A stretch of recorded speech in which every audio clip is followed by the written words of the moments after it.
Hi, welcome to Geeta's classes. Today we are going to see the discrete mathematics course MA 8351. Under this, we are going to see rules of inference. So, in continuation of the previous video, I have uploaded what are all the rules of inferences. So, today we are going to see the problems based on rules of inference. So, this is the first problem under rules of inference. Show that R and PRQ is a valid conclusion from the premises.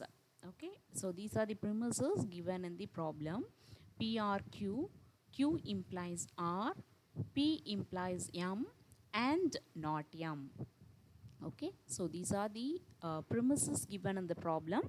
So you have to find the conclusion to be R and PRQ. So this is the final answer. So you know the answer first. So using this premises, you are going to arrive at this answer. Okay, so let us move on to the solution of this problem. So you have to draw a table like this. So first column is step number, second column is statement, third column is reason.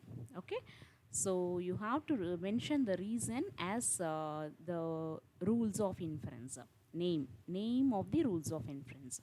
Okay, so here so we are going to introduce the given premise one by one. Okay, so whatever premise, not in a particular order, you can take it in any order. Okay, so we are taking the statement one by one, right? The first statement is P implies M, that is given in the question. Okay, so P implies M is given in the question. So if the premise is given in the question, you have to write it as rule P. Okay, so for this you are writing the reason to be rule P. Next one is not M. Not M is also in the premise that is given in the question. So you have to write rule P, right? So first two premises are rule P. Next we are going to combine these two. So P implies M, you are combining with not M. Not M and M get cancelled. So you have to arrive at not P. This is by modus tollens. So you are combining which number? Step number 1 and step number 2. So you have to write the reason to be 1 comma 2 modus tollens. To what is tollens? Tollens means the answer will be in negative. Okay, so negation of P, right? So that is modus tollens, right? Next we have to introduce our given premise P or Q. Okay, that is rule P, right? So now you combine 3 comma 4. So P and not P get cancelled. You can write it as Q, right? So that is the next one. So that name is disjunctive syllogism, right? So we are adding a 3 comma 4. So we are arriving at Q, that is 3 comma 4 disjunctive syllogism. So you have to write the reason correctly by which step you are combining, that also you have to mention. 3 comma 4 disjunctive syllogism. Okay, now again we are bringing the premise, given premise Q implies R. Okay, that is the given premise. So you can write it as rule P. Now you combine 5 and 6. If you combine 5 and 6, Q cancel, you will be getting R. Okay, positive R means that is modus ponens. Okay, so you are combining 5 comma 6 modus ponens. So your answer is R, right? So what is our conclusion? Okay, so you are having our conclusion to be R and PRQ. That is our conclusion, right? So you combine this R with PRQ. Already you are having PRQ in the fourth step. Okay, so you add conjunction, that is you are adding both the values R and PRQ. So you write R and PRQ. So in between you are adding and symbol. And symbol means it is conjunction. Okay, so we are adding 4 comma 7 using conjunction. So we have arrived at the conclusion. So this is our final answer.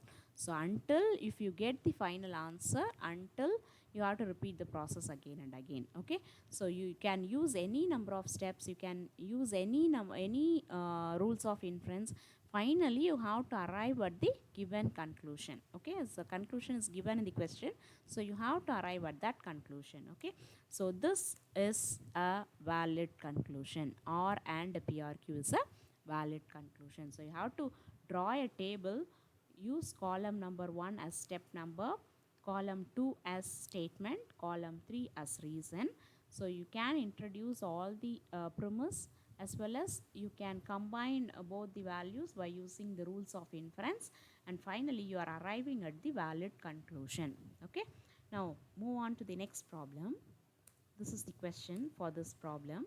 Show that R and S can be derived from the premises P implies Q, Q implies not R, P, R and S. Okay, so how many premises are given? 1, 2, 3, 4. 4 premises are given.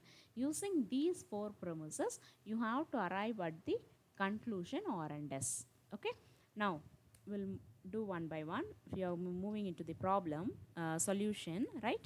So you write the table, step number, statement and reason. After drawing the table, you introduce rule P. So first rule is P implies Q, that is rule P. That is given premise, we are writing rule P. Next one is Q implies not R. Okay, so that is also rule P. So you combine these two. So Q get cancelled. You can write P implies not R. That is hypothetical syllogism. Right? P implies A implies B, B implies C means you can write A implies C. That is hypothetical syllogism. So we are combining 1 and 2 by using hypothetical syllogism. P implies not R. So we are getting this one. Now you write the contrapositive. You can introduce any formula, right? So we are introducing contrapositive. What does mean by contrapositive? A implies B means what is the contrapositive of A implies B? Not B implies not A. Okay, that is contrapositive. So we are writing the contrapositive. Not of not R. Not of not R is R implies not P. Okay, this is the contrapositive. So you write the reason 3. Only we are using only 3. Okay, not we are combining with 2, right? So you write 3 comma contrapositive. Okay, next step is we are introducing the given premise R. So that is rule P. Right? Next, you are combining with 4 and 5. What is 4? You are getting, what is the fourth step? So you are combined the fourth step as well as fifth step. Okay. So by using modus ponens, you are getting not P. Okay. So modus ponens you have to combine with 4 and 5. You are arriving at not P. Next one, we are introducing the rule given premise P or not R and S. So that is rule P, right? Now you combine with 6 and 7, right? So you are combining 7 with 6. So you are getting, so here P get cancelled, you are getting R and S, right? So R and S, that is by disjunctive syllogism. This value is the conclusion, right?